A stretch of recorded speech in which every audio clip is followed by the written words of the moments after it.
Gracias, Moni, por las grabaciones. Y bueno, pues estamos en este diplomado en argumentación jurídica, seguimos avanzando. Este, Creo que eh, estamos pues siempre con la intención de retroalimentar, así que eh, igual ustedes nos van comentando cómo se van sintiendo. Justo ayer platiqué con Enrique Inti, el doctor Enrique Inti, me decía que ayer bueno, habíamos comentado sobre la clase y sobre la importancia de esta perspectiva que estamos intentando implementar en la Escuela Judicial Electoral. Justo ayer en la Facultad de Derecho de la UNAM, em, la doctora eh, eh, eh, es que justamente Rigoberta Menchú estaba allá y estaba justamente hablando de la importancia, ¿no? Pues de esta perspectiva que implica de alguna manera mirar los temas de forma diferente y, y posteriormente el maestro Raimundo Espinosa eh, se refirió un poco como a lo que se ha hecho en México y me dio mucho gusto que, bueno, pues en el Jus Semper Loquitur, que es este auditorio grande de la Facultad de Derecho, el maestro Espinosa hiciera referencia a los avances que ha tenido el Tribunal Electoral en la materia de argumentación en temas de sistemas normativos propios, ¿no? Como se llaman, que es un poco lo que ayer vieron. Y, y bueno, pues estábamos ahí un poco, bueno, comentando cómo a lo mejor dirán un poco chauvinista, pero estábamos comentando cómo el Tribunal Electoral ha tenido muchos más avances que los que ha tenido la Suprema Corte, ¿no? Y bueno, pues es justo en ese sentido en el que hoy vamos a seguir ahondando eh, sobre esta función hermenéutica que el tribunal ha implementado a lo largo de distintas líneas jurisprudenciales que han servido para integrarse pues a un compromiso de orden internacional que reconocía en su momento la doctora Rigoberta Menchú, ¿no? Entonces son una serie pues eso, de clases que se están impartiendo ahí. Ayer fue con estudiantes, ella como profesora ya del claustro docente ahí, y bueno, pues dio pie a que con algunos otros colegas también expertos en argumentación jurídica, que tocáramos el tema, ¿no? Y yo justo les comentaba que hoy iba a venir para acá, a este diplomado, con Enrique Inti, me decía él también que él ha visto avances también en el doctorado, que era curioso que, bueno, que cuando él estaba desarrollando una serie de temas dentro del doctorado en Derecho Electoral, eh, los estudiantes, muchos de ellos, de ellas, provenientes de nuestros diplomados o quizás de algunos cursos que hemos tenido, ya entienden perfectamente esta situación, ¿no? Yo ayer justo se las trataba de explicar a Gustavo Castañeda, profesor de la Facultad de Derecho de la UNAM, quien es experto en argumentación jurídica y al parecer a partir del año que entra el titular de esa materia en la facultad. Le decía yo qué importante es esto, ¿no? Porque ustedes ya lo van a entender ahora perfectamente, pero eh, frente a un modelo argumentativo analítico, el cual se circunscribe a explicar las conexiones del ordenamiento jurídico, tenemos esta otra posibilidad de explorar una argumentación in situ, una argumentación a partir del espacio-tiempo en el que se desarrollan las actividades que estamos interpretando, ¿no? Y entonces eso es un cambio, como ustedes podrán percibirlo, pues abismal, ¿no? O sea, es una cuestión sumamente eh, trascendente y distinta, ¿no? De poder, pues, uno argumentar en función de los conectores lógicos que puedan tener la norma con ciertas descripciones vertidas en el expediente, a pasar a una argumentación en donde las conexiones se hacen en función de la realidad y de los hechos que sucedieron, más concretamente de las prácticas, pues eso obviamente se puede entender que es un tremendo avance, ¿no?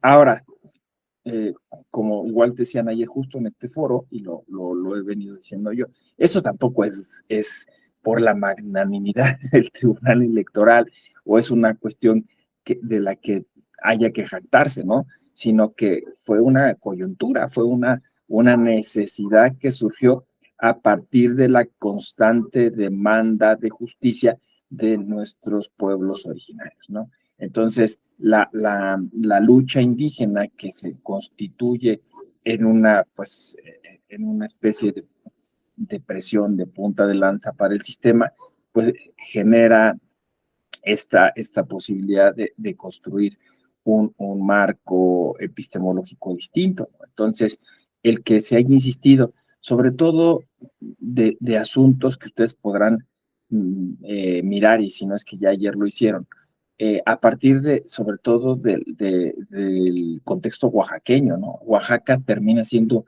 un tremendo laboratorio y un área de oportunidad para estos temas, ya que Oaxaca desde muy temprano reconoció en su ordenamiento constitucional la posibilidad de la existencia de estos sistemas normativos, ¿no? Al parecer ya pues se ha extendido esto a algunas otras legislaturas, no en la totalidad, pero pues todavía se sigue lidiando quizá con un prejuicio, ¿no? Con una disonancia cognitiva llamada racismo que impide pues todavía ver con absoluta nitidez este tema que puede ser crucial, ¿no? Incluso ayer, al concluir la clase de la doctora Rigoberta Menchú, pues todavía se percibía en las autoridades de la Facultad de Derecho cierta idea, justo Raimundo Espinosa lo manifestaba un poco, porque también esta como arrogancia mestiza, ¿no? Que termina como por ser paternalista, ¿no? Y que los movimientos indígenas han denunciado constantemente, ¿no? O sea, no podemos llegar a pensar que salvamos algo o que les vamos a enseñar algo o que los vamos a rescatar de algo, ¿no? Al contrario, ¿no? O sea, también lo decía la doctora Menchú, pues es un reconocimiento, ¿no? Es un reconocimiento que en su momento no se tiene que volver a una validación, sino un acompañamiento, por decirlo de algún modo, ¿no? Porque todavía hay como esta sensación de que tenemos que implementar como que las acciones afirmativas y ceros, y aunque sí se tienen que hacer, pero la actitud no tiene que ser una perspectiva vertical, ¿no? Sino al contrario, horizontal. Entonces, la argumentación intercultural pues tiene que ser algo de igual a igual, aunque esto, insisto, no suponga olvidar las obligaciones del Estado, que también lo recordaba ayer la doctora Michu a propósito de un derecho internacional de los derechos humanos, que es el derecho a la protección del Estado. Y decía, esto debe entenderse en su justa medida, ¿no? En su justa dimensión. No quiere decir que el Estado tenga que venir a rescatar a nadie, ¿no? Es simplemente que tenga presente que dentro de las comunidades indígenas, pues se desarrolla, entre las comunidades y nuestros pueblos originarios, se desarrollan otras cosmovisiones que terminan impactando en otros modelos, ¿no? Ese es el tema. Es otro modelo de argumentar, ¿no? Es otra forma de argumentar. Entonces, si ustedes se llevan este tremendo regalo que la Escuela Judicial Electoral les da, ya tienen al menos el camino iniciado, ¿no? O sea, ya serían ustedes abogadas y abogadas interculturales, porque partimos de la premisa del artículo segundo constitucional, y ya también quizás se los habrá mencionado ayer Enrique Inti, del convenio 169 de la Organización Internacional del Trabajo, que claramente nos marca la pauta, y es que en cada comunidad podemos encontrar un sistema normativo propio, ¿no? O un orden jurídico propio. Un orden jurídico que tiene sus propias instituciones, sus propias maneras de administrar justicia y por ende su propia argumentación, ¿no? Entonces, aquí esto es lo interesante, ¿no? Habrá tantos modelos de argumentación como tantas comunidades haya. Luego ya será un problema determinar cuál es la circunscripción, o sea, qué es la comunidad, porque también como ya lo ha determinado el derecho internacional de los derechos humanos, pues hay una distinción entre pueblo, entre comunidad, ¿no? Y, y entre población. Entonces, cuando nos referimos a pueblo, pues nos referimos al, al, al, al sentido étnico más amplio, ¿no? El pueblo maya, el pueblo tzotzil, el pueblo náhuatl, el pueblo ñañú, ¿no?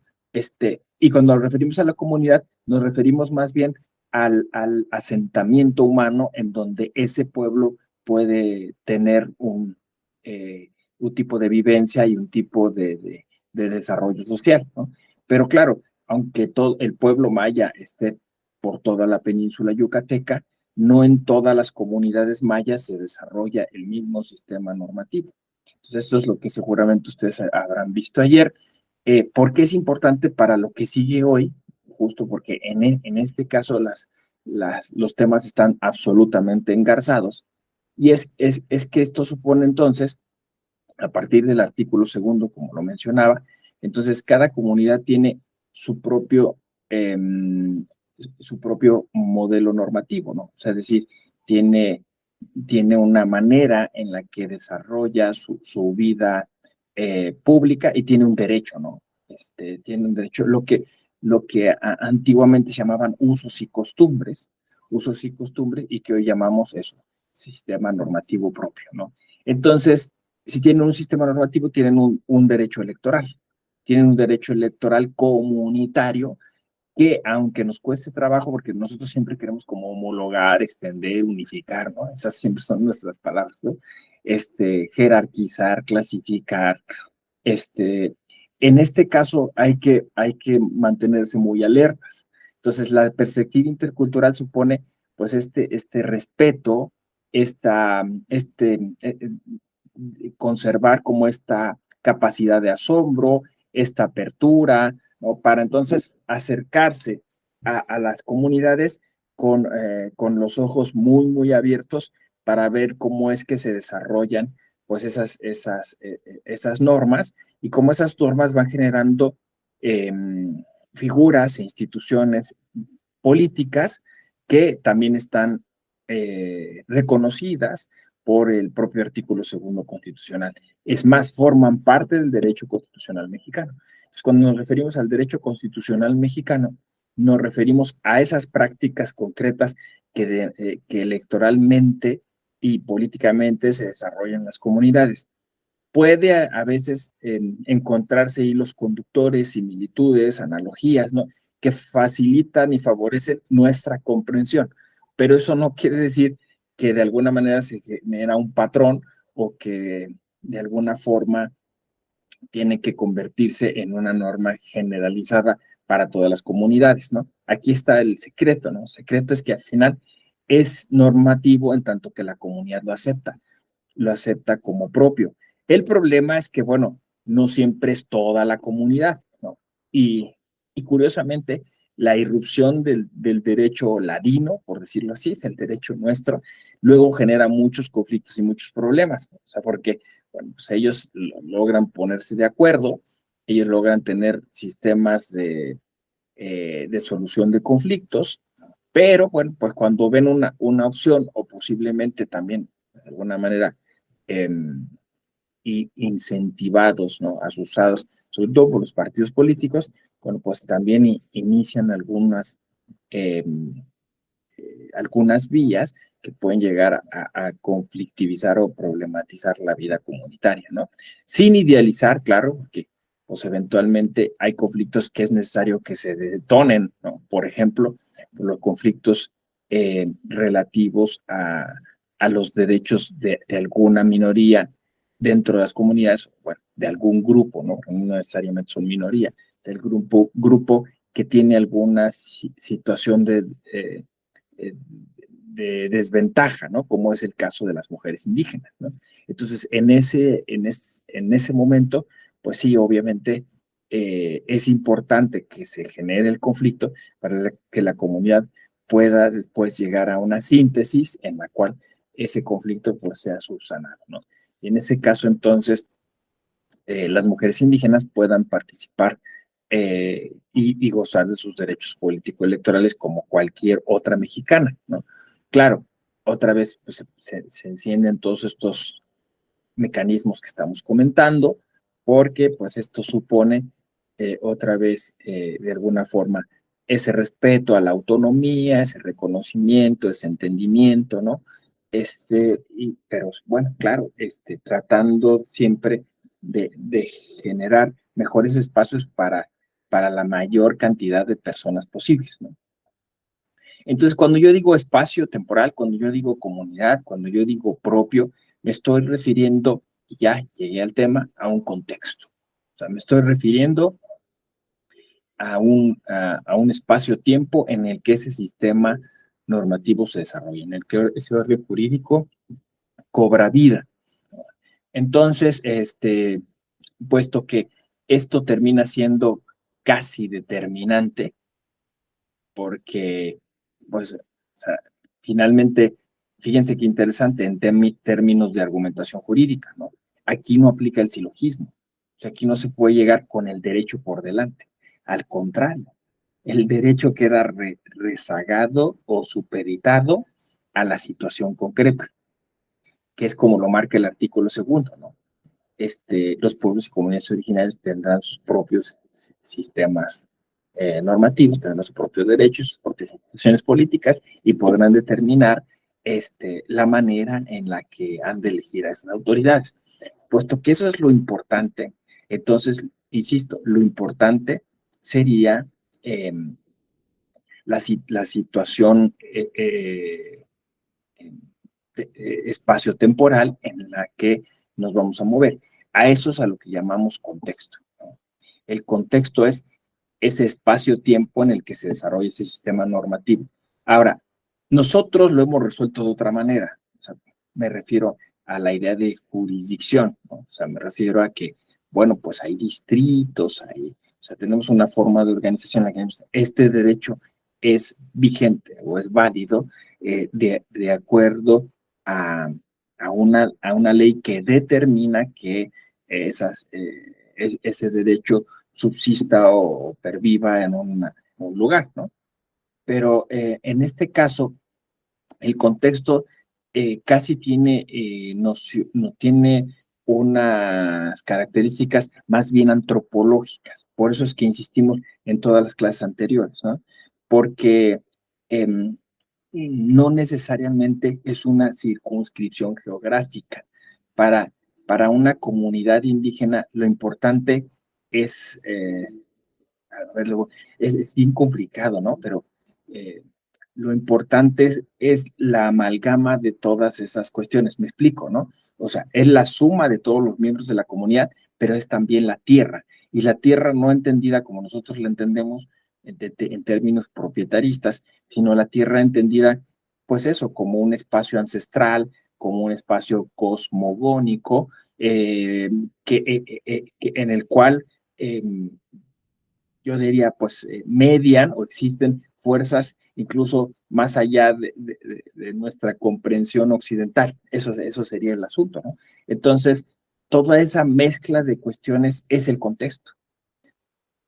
Entonces, por eso digo yo que sus características más que jurídicas son antropológicas. Entonces, el que hagan un tipo de práctica y que eso pueda llegar a ser determinante en términos jurídicos y que nosotros podamos de alguna forma reconocer, insisto, digo, las palabras aquí son difíciles porque pues a lo mejor se podría decir validar, yo siempre digo acompañar, ¿no? Este camino, ¿no? Supone entonces un esfuerzo epistemológico muy fuerte, ¿no? Este, eh, Hay algunos mecanismos que el propio derecho electoral ha generado para este efecto, ¿no? Por ejemplo, el tema de la autoascripción, ¿no? O sea, que cada vez es más complejo, pero que tiene que entenderse también en términos de argumentación jurídica, ¿no? De esa otra argumentación jurídica. Porque la primera cuestión sería el autorreconocimiento, ¿no? Entonces, ¿a quién le aplica? Pues le aplica a quien se reconoce como parte de ese orden jurídico, ¿no?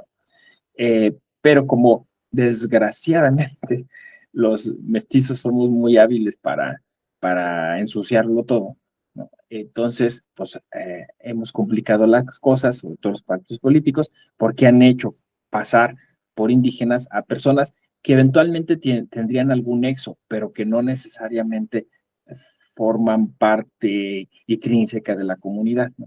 Entonces, justo para acceder a las acciones afirmativas, a veces literalmente se suplantan, ¿no? A los indígenas de una comunidad bueno, por personas, insisto, que posiblemente puedan llegar a tener un nexo indígena, pero que no necesariamente lo tienen con esa comunidad, y esto ha generado pues que la autoascripción ahora tenga que ser calificada y algunas otras cuestiones. Pero vean, esto es interesante porque entonces no es solo en función de mostrar que esa persona pertenece a esa comunidad, sino que el contexto va determinando en mucho por qué esa persona tiene o no una pertenencia. Y lo explico de inmediato. Ya ustedes estarán conectando con cosas que ayer se dijeron, seguramente, espero, si no, pues ya me lo dicen, ¿no? Pero, por ejemplo, las comunidades indígenas requieren que sus miembros estén constantemente demostrando esa pertenencia, cosa que para nosotros es muy difícil porque nosotros nos encontramos absolutamente desarraigados, ¿no? O sea, nosotros estamos atomizados, ¿no? O sea, difícilmente tenemos nexos con nuestra comunidad, o son al menos artificiales. Entonces, en este caso, no, tienen que ser demostrables, ¿no? O sea, sí, pues es que no ha venido a los trabajos comunitarios, no lo hemos visto en las asambleas, entonces todos estos elementos de pertenencia son importantes. A nuestros ojos, a nuestra visión, pues parece que se están conculcando los derechos político-electorales, ¿no? O sea, ¿cómo es posible que se le haya negado participar, ¿no? A esta persona, ya sea votando o ser votada, es una violación a sus derechos. Sí, pero es que no ha venido, ¿no?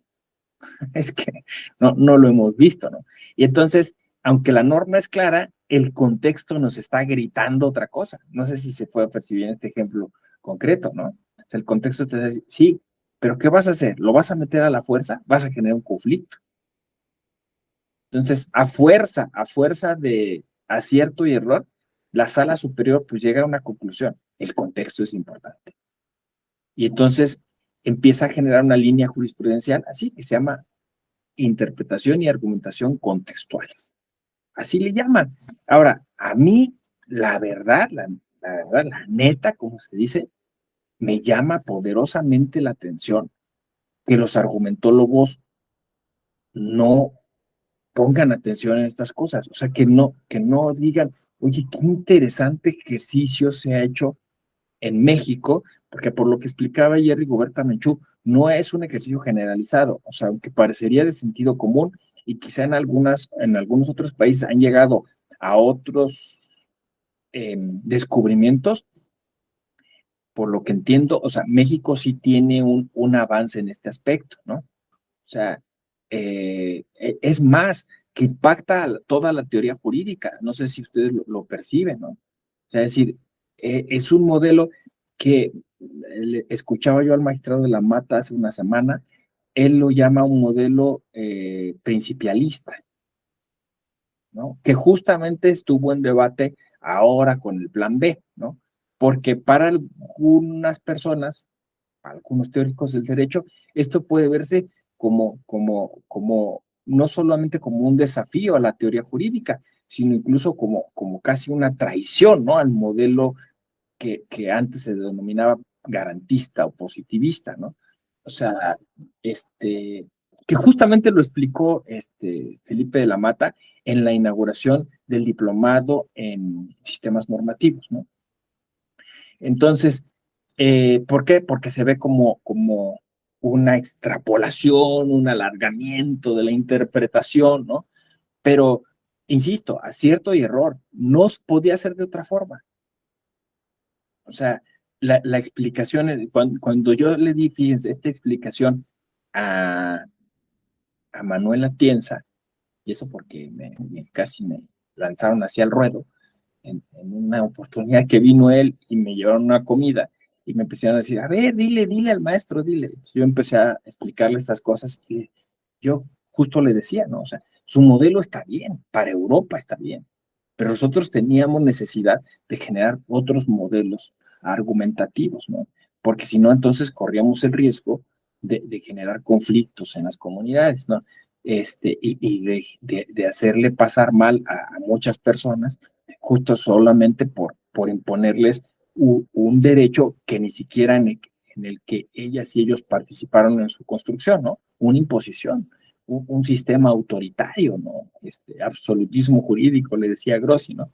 Y Atienza lo único que me dijo es, eso es consecuencialismo. Vayan ustedes a saber qué es. Yo hasta la fecha sigo cuestionando, pero entonces le dije, bueno, pues si eso es consecuencialismo, que, o sea, nosotros los latinoamericanos tenemos que ser consecuencialistas, ¿no? Porque nosotros no podemos detenernos a no pensar en las consecuencias, ¿no? O sea, más bien, perdón, o sea, tenemos que detenernos a pensar en las consecuencias, ¿no? O sea, a lo mejor en Europa se puede enunciar una sentencia y ya ahí queda, ¿no? No, nosotros, nuestras sentencias y nuestros jueces tienen que pensar en las consecuencias de nuestras sentencias, ¿no? Por el tremendo problema de inequidad social que tenemos, ¿no? Entonces, si quieren ustedes, ahí se llevan otra calificación. Esta es una argumentación consecuencialista, ¿no? Es una argumentación que tiene presente cuáles son las consecuencias porque está pensando en el contexto. La línea jurisprudencial es muy sencilla.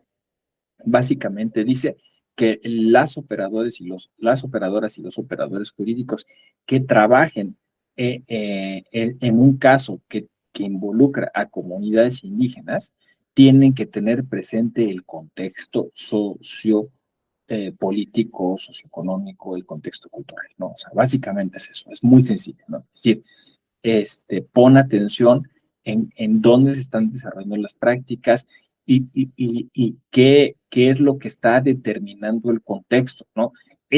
Bueno, pues como pasa luego con estas líneas jurisprudenciales, las tesis pues suelen ser escuetas, ¿no? Y ya toca a nosotros desarrollar cuál sería la posibilidad que implicaría esto, ¿no? ¿Cuáles han sido las posibilidades? Bueno, pues que en su momento el contexto exigió, pidió que hubiera una defensoría pública. Y entonces tuvimos que crear un mecanismo a través del cual, pues, los pueblos y comunidades y sus miembros originarios pudieran tener más acceso a la justicia a través de personal que les pudiera asistir, orientándoles hacia dónde deberían de llevar sus fuerzas procesales, ¿no? Y si tenían que hacer una demanda, tal, ¿no? Obviamente, por el tipo de, de jurisdicción a la que nos referimos, tenía que ser en asuntos federales, pero para los asuntos locales, bueno, pues recibían asesoría, ¿no? Ahora la defensoría se alargó, pero pues sigue atendiendo los asuntos indígenas que son los mayoritarios. De ahí pues se derivaron principios justamente que están como de manera tangencial o paralela eh, apoyando esta línea de la argumentación contextual, ¿no? Me refiero al tema de la suplencia de la queja, ¿no? porque pues obviamente el contexto socioeconómico pues señala que normalmente pues estas comunidades se encuentran marginadas, se encuentran alejadas, se encuentran con bastantes dificultades en temas de comunicación.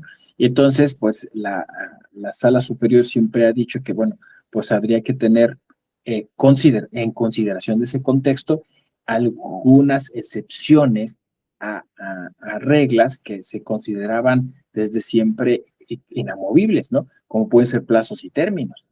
Entonces, claro, esto le dicen principialismo, no, es abuso porque están yendo más allá, ¿no? ¿Por qué están privilegiando a estas comunidades, etcétera, ¿no? O sea, ese sigue siendo el debate al final de cuentas, ¿no? Digamos, un enfrentamiento entre un modelo formalista y un modelo, pues, maximizador de derechos, ¿no? Y yo entiendo que puede ser muy, muy eufemista y incluso hasta imparcial en estos temas, digo, y parcial en estos temas, pero yo la verdad lo sigo viendo como un logro, o sea, yo como un logro para nosotros, o sea, insisto, y no algo de lo que haya que ufanarse, sino algo de lo que hay que aprender. O sea, entonces, el decir, bueno, pues te voy a ayudar con todas las deficiencias que presenta tu demanda, te voy a asistir con estas cuestiones, te voy a acompañar en la parte procesal, ¿no? A mí me parece genial por muchas de las razones que ya se han expuesto y que ahora vuelvo a destacar, y que tiene que ver con esa que es real deuda histórica, ¿no? O sea, al final de cuentas, nosotros llegamos, me refiero pues a formación del Estado-nación, ¿no? Del momento de la independencia, nosotros llegamos y les impusimos un derecho, y hasta la fecha les seguimos imponiendo un derecho. Entonces, son formas, son procesos, son prácticas en las cuales ellas y ellos no participaron en su elaboración, ¿no? Entonces, es para nuestros pueblos originarios, pues de alguna manera un derecho ilegítimo, ¿no? Un derecho impuesto. Y por eso es que el derecho internacional reconoce esta integración o articulación de sus derechos al ordenamiento jurídico, al ordenamiento constitucional nacional, ¿no? O sea, ese es el asunto, ¿no? Es derecho, ¿no? Lo que ahí sucede en las comunidades indígenas es derecho. Y ese derecho, ¿cómo se desarrolla? A partir del contexto. A partir del contexto, insisto, el contexto que es un concepto antropológico que hemos traído al derecho y que hemos hecho, pues ahora un derecho, un concepto jurídico o si quieren ustedes, un concepto antropológico jurídico, ¿no? Eh, que requiere, pues, de herramientas distintas a las que normalmente nos han educado como abogados, como abogadas. Entonces, la argumentación contextual termina siendo un área de oportunidad, termina siendo un espacio complementario a lo que ya sabemos, ¿no? O sea, si ustedes saben perfectamente las reglas de la lógica, si saben utilizar la argumentación jurídica tradicional, bueno, pues esto es complementario. O sea, ¿y qué tiene que ver en esta argumentación? O sea, ¿cuáles son los elementos, estas herramientas que, insisto, nos siguen faltando? Pues son las que ya hemos visto aquí, ¿no? O sea, el tema de los sentidos internos, el tema de la observación, el tema de la escucha activa. Es decir, al final el contexto no se puede leer. O sí, que es lo que dice Clifford Hertz, que curiosamente es también un antropólogo, ¿no? Fíjense, tiene un libro que se llama así, ¿no? Leer el contexto como un texto. Finalmente, la palabra contexto tiene el sufijo texto. ¿Puede ser leído un espacio físico? Es una buena pregunta, ¿no? Entonces ustedes dicen, claro, por eso vimos semiótica. Por eso nos interesó mucho el tema de la psicología o de la antropología, que, claro, como les dije en su momento, no podíamos desarrollar abundantemente, pero que nosotros les dábamos un poco las pistas para que de manera autodidacta después lo sigan desarrollando. A mí me interesaría, claro, adentrarme en estos temas. Ojo, el diplomado es de la Escuela Judicial Electoral y el Tribunal Electoral tiene como sello distintivo, el sello de la casa, este tipo de ejercicios, ¿no? Argumentativos, retóricos, hermenéuticos, ¿no? Es decir, en gran medida nuestra jurisprudencia trascendente, importante, tiene que ver con estos temas. Entonces, era obvio que nuestro diplomado tuviera como línea transversal estas cuestiones, ¿no? Entonces, insisto, se llevan al final de este diplomado, pues, un plus, ¿no? Un plus que es esta cuestión de poder al menos saber que las prácticas se pueden leer, ¿no? Y que, bueno, si sabemos leer desde que iniciamos la carrera de Derecho, leer leyes, leer textos, pues también podríamos leer contextos. Y me parece que además esto no es tampoco una ocurrencia, ¿no? Es parte de nuestra generación. Nuestra generación está muy preocupada por leer contextos. Digo, hay que echarle un ojito simplemente a toda la cultura popular, ¿no? No hay serie de televisión en la que los operadores jurídicos, las operadoras jurídicas, no tengan que poner en marcha estas herramientas, ¿no? Cualquiera, ¿no? Que me digan, siempre cuando hay un tema que tiene que ver como con un conflicto jurídico, llega, pues eso, el protagonista, la protagonista, observan mucho, reúnen pistas, y están en un contexto, o sea, las series de televisión, bueno, salvo la de Suits, ¿no? Donde Mike Ross tiene esta memoria prodigiosa y siempre está citando los textos y eso lo salva de muchos problemas. En casi todas las demás series, bueno, y la abogada Gu, quizá, ¿no? También tiene esta cuestión.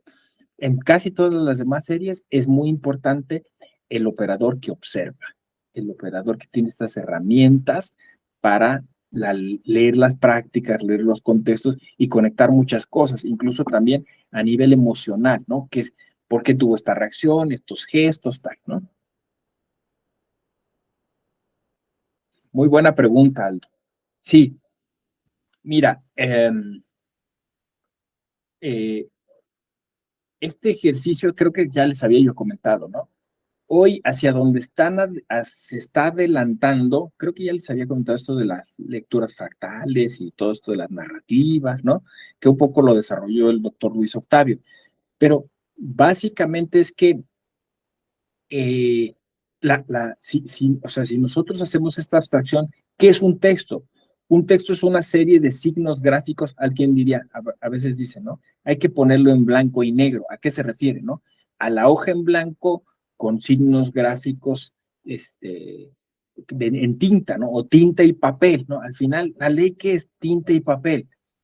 Pero ¿por qué tiene trascendencia? O sea, ¿por qué una ley, si bien es un texto que tiene una importancia distinta al que puede tener una novela, ¿no? Bueno, pues porque nosotros le damos esa importancia. Entonces, nosotros hemos dicho, o sea, circunscrito que el derecho está en esos textos, está encerrado. Pero esto, o sea, en términos de interpretación, en términos hermenéuticos, pues tiene muchas implicaciones, lo que yo les dije la otra vez sobre la transliteralidad, ¿no? Es decir, hay muchos ejercicios hermenéuticos. El propio texto es un ejercicio hermenéutico. Alguien vio algo, lo interpretó y lo plasmó ahí. O sea, el constituyente, vamos a suponer, ¿no? O sea, quien hizo la constitución, en algún momento tuvo que ver algo, escuchar algo, leer algo, y eso que leyó quizá era de alguien que también había visto algo, ¿no? O sea, al final siempre, si siguiéramos ese camino, llegaríamos a una realidad que desarrolló una serie de prácticas que eventualmente esas prácticas fueron encerradas en una ley, en un código, ¿no? Entonces, bueno, al final hemos perdido esa capacidad de conectar, ¿no? Bueno, alguien puede decir la interpretación que le llaman histórica, ¿no? O sea, imaginarnos como si fuéramos ese legislador originario que plasmó esas cosas. Normalmente no hacemos ese ejercicio, pero en realidad, o sea, hay un montón de oportunidades en salir del texto y tratar de entender esas múltiples narrativas que están ahí, ¿no? Entonces, si cuando yo me refiero a interpretación contextual, me refiero a esto que estaba diciendo, una metáfora, si quieren ustedes, leer el contexto, ¿no? O sea, leer el contexto supone un ejercicio abductivo, o sea, empezar a conectar cosas. O sea, miren, si me lo exigen un poco así, pues sería un poco como lo que este ejercicio ya lo habían hecho algunos filósofos del derecho, es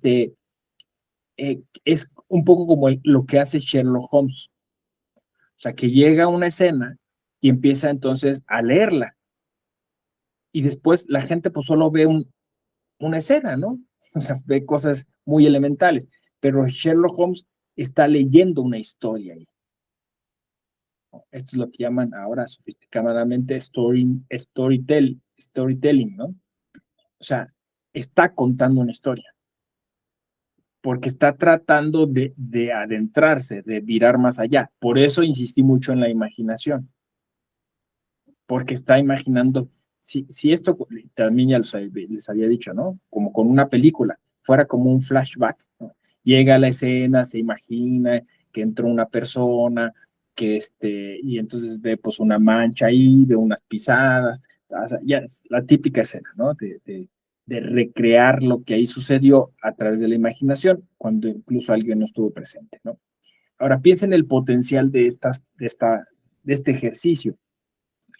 En una comunidad indígena, eh, justo pasan muchas cosas que se tienen que recrear, ¿no? Con la imaginación. Pero para ello, o sea, para decir, aquí sí hubo, o sea, yo puedo opinar que aquí sí hubo una elección válida, tengo que tener en cuenta el contexto, necesariamente, ¿no? Porque además hay otra cosa, en las comunidades indígenas los sistemas normativos no están escritos, son prácticas vivas. Entonces sí, o sea, Aldo, me refiero en parte a eso, ¿no? Todo lo que puede implicar eso, que es sumamente complejo, ¿no? Ah, claro, uno podría decir, gracias, ¿no? Y si no, uno podría decir, claro, se podría quedar con la metáfora, ¿no? Leer el contexto, claro. Y entonces el doctor lo está usando como sinónimo de interpretar. Sí, y ya se los decía yo, ¿no? Hay una delgada línea entre interpretar y argumentar, ¿no? Interpretatio, ¿no? O sea, como si la lectura interna que yo hago de esas cosas. Pero en el momento en que yo hago esa lectura, me estoy argumentando a mí mismo, ¿no? Estoy dándome razones de por qué esa historia puede ser verosímil. Pero cuando argumento, de alguna manera, estoy haciendo que mi interlocutor interprete. Está interpretando mis gestos, está interpretando y decodificando el idioma español, si me estoy comunicando en ese idioma, ¿no? Y está generando en su mente una serie de imágenes que conectan o no con lo que yo le estoy diciendo. O sea, esto es muy complicado. Nosotros lo hacemos en automático, pero es sumamente complicado. O sea, ya que lo desbroza uno, todo ese proceso, ¿no? Entonces, el que nosotros lo hayamos sintetizado al máximo, o sea, que sea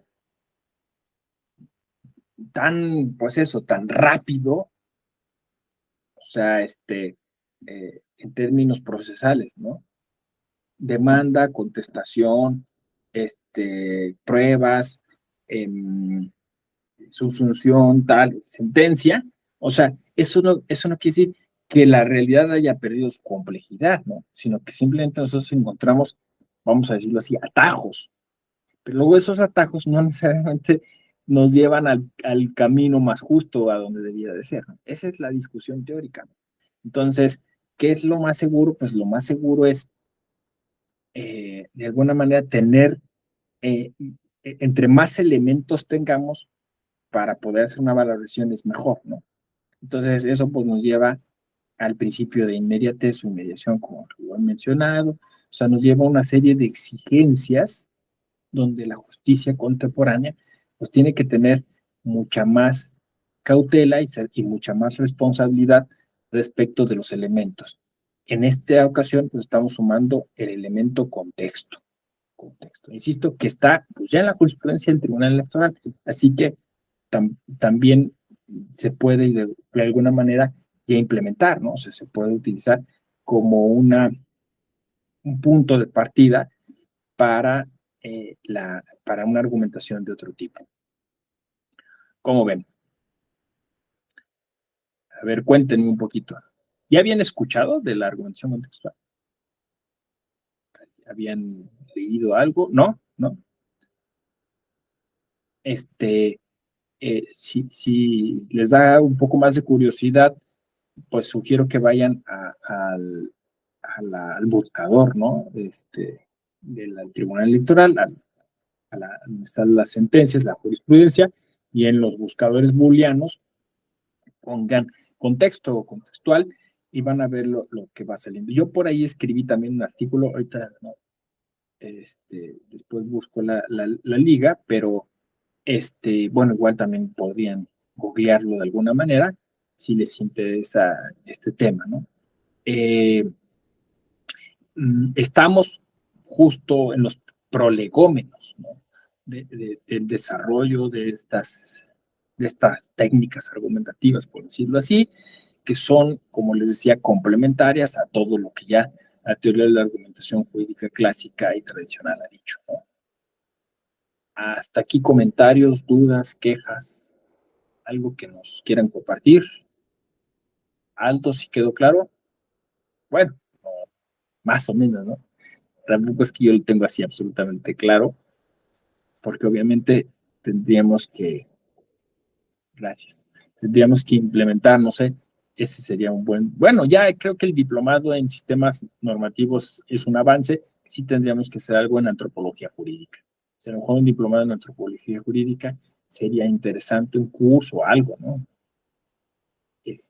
Porque pues son herramientas que apenas ahora en estas perspectivas multidisciplinarias empezamos a implementar, ¿no? Empezamos a desarrollar y que, bueno, pues sería interesante que antropólogos nos empezaran a dotar de más herramientas. Más o menos, bueno, pues el ejercicio, les decía, sobre todo en Oaxaca, este acercamiento con algún tipo de conocimiento universitario, sobre todo, ¿no?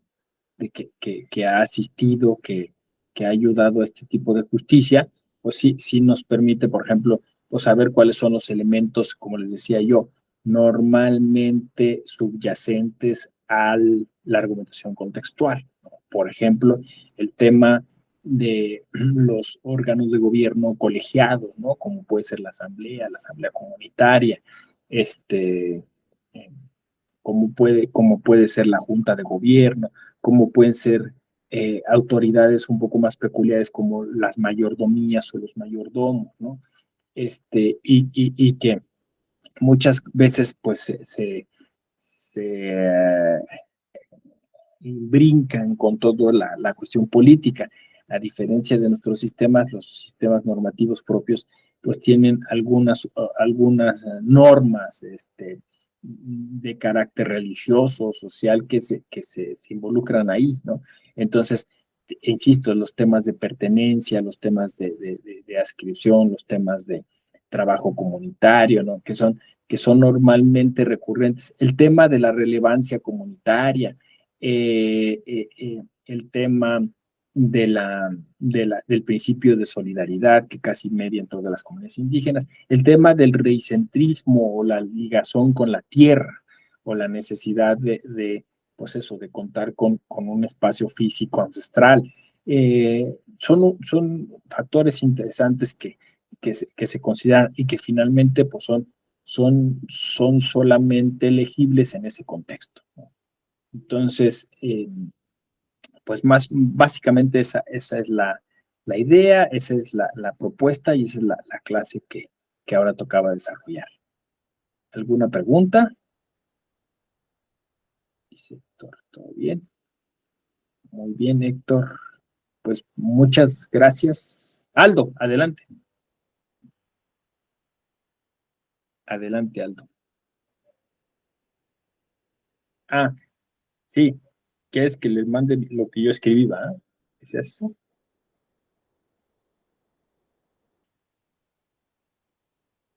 Sí, la busco y se las mando en el transcurso del día el correo.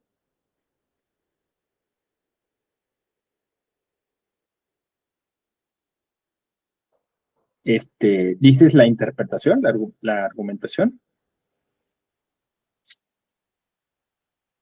Sí. Ah, mira, es buena pregunta, fíjate. O sea, esta herramienta, esta argumentación, esta línea jurisprudencial está construida para los operadores y operadoras jurídicas extracomunitarios. O sea, es decir, para para un juez o magistrado electoral local, para una autoridad administrativa local, ¿no? O sea, sí, es como una especie de llamada de atención, ¿no? O sea, si usted trabaja con el contexto, ponga atención en el contexto, ¿no? Porque en el tema intercultural, en el tema de las comunidades indígenas, el contexto es a veces más importante que, digamos, que el presupuesto normativo nuestro, ¿no? Esa es la idea. Para ello, incluso se han desarrollado protocolos. Hay un protocolo que está muy bien elaborado, en el que participó también el Tribunal Electoral, que es un protocolo para pueblos y comunidades originarios. En ese protocolo también es un protocolo de actuación, que es, como ustedes saben, los protocolos son pues, material que, no siendo vinculativo, sigue siendo importante justo para incorporar perspectivas que a veces nos falta para incorporar técnicas o herramientas hermenéuticas que pues no tuvimos en la carrera y que pueden ser de apoyo. Entonces, ese lo encuentran fácilmente, ese protocolo, pero obviamente las comunidades indígenas empiezan a tener ya más conciencia de pues de esa necesidad de comunicarse con el exterior y también la existencia de algunas universidades interculturales hace que eventualmente surjan estos abogados o abogadas interculturales. Claro, cuando los abogados o las abogadas de las comunidades vienen y explican las cosas, como dices bien, eso da mucha mayor legitimidad, ¿no? Obviamente, este proceso pues, va teniendo altibajos, ¿no? Porque eh, eh, las comunidades tienen conciencia de su sistema normativo propio, pero a veces no es fácil traducirlo, interpretarlo o explicarlo para quien viene de fuera, ¿no? Eh, y quien viene de fuera a veces tiene no solo la necesidad, sino a veces la obligación, porque, insisto, es una obligación de los estados brindar servicios de justicia a todos sus miembros, incluidas las comunidades indígenas. Entonces, puesto que a veces se tiene esa obligación, pues se tiene que entonces, a ver, explíqueme cómo son sus normas, ¿no? Normalmente, pues la explican las autoridades, ¿no? Quien está al frente, que son las autoridades las mismas que implementan, pues, las normas que han de seguirse para los procesos políticos, y ahí es donde pues puede haber quizá algunas dificultades o complicaciones que son pues obviamente eh, hasta cierto punto obvias, ¿no? Porque pues, eventualmente las comunidades que normalmente lo hacen, tienen más capacidad de transición y de resiliencia, entonces hay mucha mayor rotación, ¿no? O sea, eh, con esto, o sea, ya acuérdense que les había dicho que no idealizar, pero pues, normalmente quien ha estado en el poder lo deja fácilmente el poder, ¿no? A diferencia de nosotros, que nosotros nos queremos preservar en el poder, las comunidades indígenas hay muchísima rotación, pero pues eventualmente, este, pues se dan conflictos, ¿no? Porque pues no, o no se permite esa rotación, o hay eso, un uso que puede ser de alguna manera ¿cómo podríamos decir? Abusivo o injusto o desmedido, ¿no? Entonces sí, lo ideal es que pues, sean las propias comunidades las que generen las pautas de interpretación de su propio derecho, pero pues eventualmente tienen que ser personas externas a la comunidad las que les toque, eh, pues eso, ¿no? Determinar cuáles son esas pautas, esos parámetros. Entonces, ahí es donde tiene que darse este diálogo intercultural, así se llama, ¿no? O sea, es decir, un diálogo que, como dije al inicio, tiene que ser en la medida de lo posible horizontal, ¿no? O sea, es decir, no considerando que hay un mejor sistema que otro, ¿no? Sino que ambos sistemas pueden coexistir o tener la misma posibilidad, pero que pues eventualmente habrá uno que se ostente como mejor opción y que en ese caso pues se tiene que presentar como tal, ¿no? Entonces, sí, en la medida en la que pues vayamos teniendo más canales de comunicación, esto será más sencillo. Será más sencillo. Pienso en el caso de Guerrero. Guerrero ha ido creciendo paulatinamente en la conciencia de esto.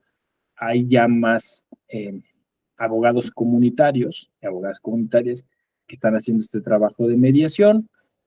También se ha integrado, por ejemplo, aquí no lo había yo dicho, pero también se está de alguna manera configurando, y esto es a nivel regional, no solo exclusivo de México, que entra dentro de la categoría pueblo originario, porque también estamos considerando al pueblo afromexicano, ¿no?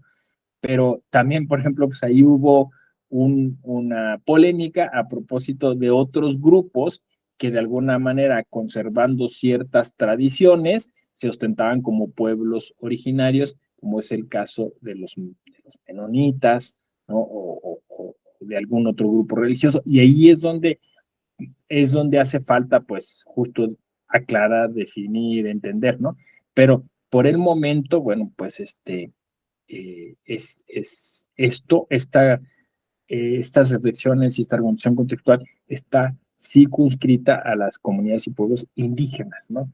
Lo digo así porque es como se entiende, aunque quizá el concepto indígena pueda resultar de alguna manera a veces injusto, ¿no? Pero pues es el que tenemos ahora. Sí, está bien, Aldo. ¿Alguna otra pregunta? ¿Algún comentario que nos quieran? Gracias a ti, Aldo. Muy bien. Bueno, pues si no hay más, entonces me despido y espero verles en alguna otra clase. Seguramente me tocará estar con ustedes. Cuídense mucho. Bonito día, bonita jornada. Les veo pronto. Sí, Edgar, adelante. Sí. Buenos días, doctor. Buenos Oiga, días. una pregunta. Claro. Para aprobar el diplomado, bueno, en anteriores han solicitado responder a una pregunta y elaborar un ensayo, bueno, con relación a los temas vistos. En el caso de este doctor, ¿qué hay que hacer? Sí, es lo mismo, ¿eh? Es lo mismo. Yo como coordinador a veces me piden revisar la pregunta, no me acuerdo si la hemos actualizado, o sea, si hemos, pero básicamente es eso, un pequeño ensayo que normalmente pues tiene que ver con los temas del diplomado y que para hacerles más sencillo ese trabajo, pues eso se establece a través de una pregunta. Yo si quieren les investigo, pero insisto, todavía no me han dicho de revisar, me imagino que será todavía la misma pregunta de la edición pasada. En cualquier caso, en estos días les estarán comunicando pues cuáles son los requisitos y cuál es el término para entregar ese trabajo. Ok, muchas gracias, doctor. No, de nada. Aquí dice, me parece que la pregunta, están ahí comentando, ¿eh?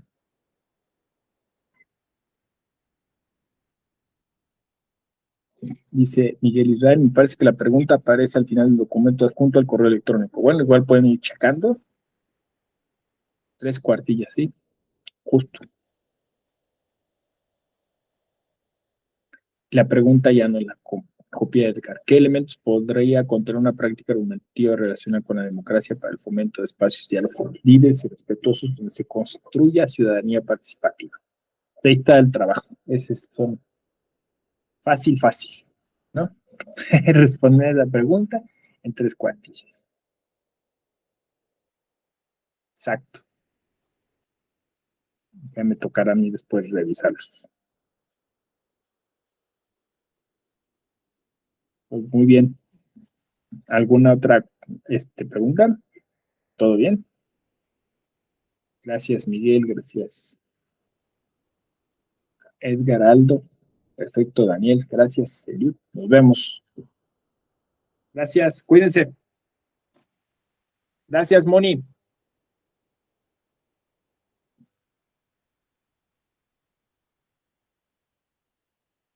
Nos vemos. Hasta mañana. Bye.